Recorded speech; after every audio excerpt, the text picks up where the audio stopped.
কাজের লোকের ছদ্মবেশ ধারণ করে এবার স্রোতের বাড়িতে ঢোকার চেষ্টা করলো নীলাঞ্জনা। হ্যাঁ বন্ধুরা, ভিডিওতে লাইক দিয়ে দেখতে থাকুন। যে মুহূর্তে কিনা স্রোতের এক ঝলক দেখার জন্য নীলাঞ্জনা অস্থির অস্থির করতে থাকে, ঠিক সেই মুহূর্তে ক্রান্ত বলতে থাকে যে নীলাঞ্জনা, আপনি এতটা অস্থির অস্থির করছেন, কিন্তু এতে করে কি কিছু আদৌ কি সমাধান হবে? আপনি অন্য জল সব কিছু ত্যাগ করে বসে আছেন, এতে করে তো নিশ্চয়ই কোনো রকম কোনো কিছু সমাধান হবে না। তাই আপনি কি করে সমাধান করতে পারবেন সেই কথাটা বরঞ্চ ভাবুন। আপনি আমাকে একবার বলুন আপনি ঠিক কী করতে চাইছেন, আমি আপনাকে সেই কাজে সহযোগিতা করব।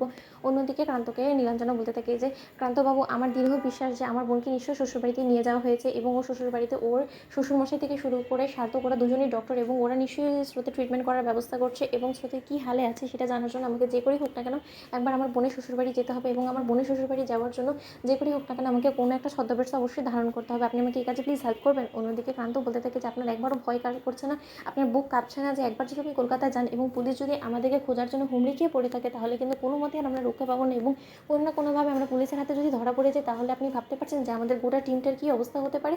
কিন্তু তার শর্তে আপনার যখন এতটাই ইচ্ছে করছে আপনার বোনের এক ঝলক দেখার জন্য, তাহলে আমি আপনাকে এই কাজে অবশ্যই সহযোগিতা করবো। একবার যখন আমি আপনাকে কথা দিয়েছি, চলুন বরঞ্চ কোথায় যেতে হবে আমি আপনাকে সঙ্গে করে নিয়ে যাব। অন্যদিকে যখন ঘোমটার আড়ালে কাজের লোকের ছদ্মবেশ ধারণ করে ক্রান্ত এবং মীনাক্ষী, ঠিক সেই মুহূর্তে মন্দিরা বলতে থাকে যে তোমাদেরকে দেখে চেনা মুশকিল, কিন্তু তা সত্ত্বেও নীলাঞ্জনা যথেষ্ট পরিমাণে তোমাকে অ্যালার্ট থাকতে হবে, কোনোভাবে কিন্তু ধরা পড়া যাবে না। অন্যদিকে নীলু বলতে থাকে যে একবার শুধু আমি আমার বোনের এক ঝলক দেখে ফেলি এবং একবার যদি ওকে সুস্থ সবল অবস্থায় আমি দেখতে পাই না তাহলে আমি একটু নিশ্চিন্ত হব এবং আমি সঙ্গে সঙ্গে সেখান থেকে চলে আসবো। অন্যদিকে সার্থকের বাড়িতে দরজা ধাক্কাতে থাকে নীলাঞ্জনা সেখানে পৌঁছানো মাত্রই এবং বেল বাজাতে থাকে। ঠিক সেই মুহূর্তে সার্থকের পিসুমণি বলতে থাকে যে কী রে বাবা, এরকম করে দরজা ধাক্কাচ্ছে, কিছুই তো বুঝতে পারছেন। অন্যদিকে দরজা খোলা মাত্রই যখন কাজের লোকের ছদ্মবেশ ধারণ করে একজন মহিলাকে ঘোমটার আড়ালে দেখতে পায় সার্থকের পিসুমণি, তখন সার্থকের পিসুমণি চমকে ওঠে এবং বলতে থাকে যে কী ব্যাপার, আপনি কি, আপনাকে তো চিনতে পারলেন আর আপনি কী কারণেই বা এখানে সেরকম করে দরজা ধাক্কাচ্ছেন বলুন তো। অন্যদিকে নীলাঞ্জনা অঝরে কাঁদতে থাকে এবং বলতে থাকে পায়ে পড়ে সার্থকের পিসিমণির যে